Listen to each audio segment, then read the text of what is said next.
जय श्री राम मित्रों, नाग पंचमी के पावन पर्व की सभी को हार्दिक शुभकामनाएं। नाग पंचमी के पावन पर्व पर धार्मिक आस्थाई संस्कार लेकर आया है नाग पंचमी से जुड़ी एक पौराणिक कथा प्रारंभ करने से पहले हमारा आपसे अनुरोध है, ऐसी ही वीडियो लगातार पाने के लिए चैनल को सब्सक्राइब अवश्य करें। एक समय की बात है, किसी गांव में एक कुम्हार अपनी बेटी राधा और अपनी पत्नी के साथ निवास करता था। उसकी बेटी भगवान शिव की बहुत बड़ी भक्त थी और उनकी पूरे विधि विधान से पूजा अर्चना किया करती थी।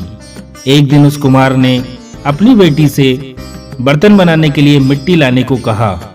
पिता के कहने पर राधा मिट्टी लाने के लिए जंगल चली गई। वहां मिट्टी खोदते वक्त उसके सामने एक नाग आ गया। राधा नाग को देखकर घबरा गई और उसकी घबराहट को देखते हुए नाग देवता ने एक मनुष्य का रूप धारण कर लिया। नाग देवता राधा से बोले कि पिछले जन्म में तुम मेरी बहन थी, तुम्हें देखते ही मुझे सब याद आ गया। अब मैं हमेशा तुम्हारे साथ रहूंगा और तुम्हारी रक्षा करूंगा। राधा यह सब सुनकर काफी खुश हुई और अपने भाई से कुछ देर तक बात करने के बाद घर वापस चली गई। घर पहुंचकर राधा ने यह पूरा वृत्तांत अपने माता पिता को सुनाया। इस बात को सुनकर उसके माता पिता चिंतित हो गए और उन्होंने राधा को जंगल में जाने से मना कर दिया। राधा ने अपने माता पिता की बात को मानने से इनकार कर दिया और वह बोली कि मेरा कोई भाई नहीं है और मैंने नाग देवता को ही भाई मान लिया है, इसलिए मैं उनसे जंगल में मिलने अवश्य जाया करूंगी। अपनी बात पर अड़िग रहकर राधा अगले दिन जंगल में अपने भाई के लिए दूध लेकर गई। कुछ देर बाद नाग देवता वहां आए और उन्होंने दूध ग्रहण किया, मनुष्य का रूप धारण कर लिया। इसके बाद उन्होंने राधा को एक पोटली दी और बोले कि तुम यह पोटली घर जाकर खोलना। राधा वह पोटली लेकर घर चली गई और जब घर जाकर उसने वह पोटली खोलकर देखी तो उसमें सोने के सिक्के भरे हुए थे। अगले दिन राधा के माता पिता भी उस स्थान पर पहुंच गए जहां नाग देवता राधा से मिलने आते थे।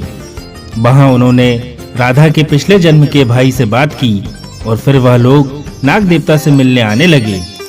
धीरे धीरे यह बात पूरे गांव में फैल गई और वहां के लोगों ने नाग के गांव में रहने पर आपत्ति जताई। उन्होंने कहा, अगर नाग गांव में रहेगा तो पूरे गांव के लोगों पर खतरा बना रहेगा। गांव के लोगों ने इकट्ठे होकर राधा के पिता के पास पहुंचने का फैसला किया। वह लोग राधा के घर पहुंचकर बोले कि इस नाग को गांव से दूर भगा दो, क्योंकि यह अन्य लोगों के लिए खतरा बन सकता है। राधा और उसके परिवार ने उन लोगों को समझाने का काफी प्रयास किया कि वह नाग किसी को हानि नहीं पहुंचाएगा, लेकिन गांव के लोग नाग को भगाने की अपनी बात पर अड़े रहे। इसके बाद राधा और उसके माता पिता ने नाग से विनती की कि वह गांव छोड़कर चला जाए। इस पर नाग ने कहा कि आप लोग परेशान ना हो, मैं यहाँ से चला जाऊंगा।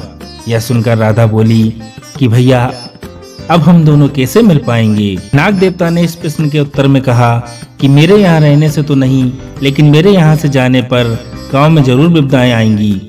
अगर ऐसा हो तो नाग पंचमी पर इसी स्थान पर दूध रख देना और मन में मुझे याद करना, मैं तुम्हारे पास आ जाऊंगा बहना। इतना कहकर वह नाग वहां से चला गया। कुछ दिनों के पश्चात सावन के महीने में हर जगह बारिश होने लगी और हरियाली छा गई, लेकिन गांव में बारिश की एक बूंद भी नहीं पड़ी और पूरा गांव सूखे के चपेट में आ गया। गांव वालों की फसलें बर्बाद होने लगीं और सभी लोग इससे परेशान हो गए। यह सब देखकर राधा ने गांव पर विपदा आने का कारण सबको बताया। तब गांव वालों को अपनी गलती का एहसास हुआ। राधा की बात मानते हुए गांव वालों ने मिलकर नाग पंचमी पर उस स्थान पर दूध का पात्र रख दिया जहां नाग देवता राधा से मिलने आया करते थे। सभी मिलकर वहां नाग देवता का इंतजार करने लगे। नाग के स्वागत के लिए पूरे गांव को भी सजाया गया। राधा ने अपने मन में नाग को याद किया और अपने वादे के अनुसार नाग देवता वहां पर प्रकट हो गए। सभी लोगों ने नाग देवता को प्रणाम किया और अपनी गलती के लिए क्षमा याचना भी की। राधा ने अपने भाई को दूध पिलाया और गांव में वापस आने का आग्रह किया। इस पर नाग देवता बोले कि मैं अब यहाँ नहीं रह सकता, लेकिन मैं हर नाग पंचमी को अपनी बहन से मिलने जरूर आया करूंगा। नाग देवता ने आगे यह भी आश्वासन दिया कि मेरे जाने पर गांव की सारी समस्याएं भी समाप्त हो जाएंगी।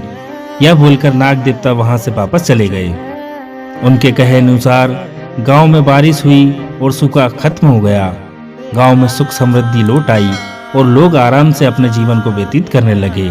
इस प्रकार जो भी नाग पंचमी पर नाग देवता को स्मरण करते हैं, उनकी पूजा अर्चना करते हैं, उन पर नाग देवता की कृपा सदा बनी रहती है। हम आशा करते हैं कि यह कथा सुनने के बाद आप सभी लोगों पर भी नाग देवता की कृपा बनी रहे। अगर आपको ये हमारा प्रयास पसंद आया हो तो वीडियो को लाइक शेयर करना ना भूलें। जय श्री राम, जय बागेश्वर धाम।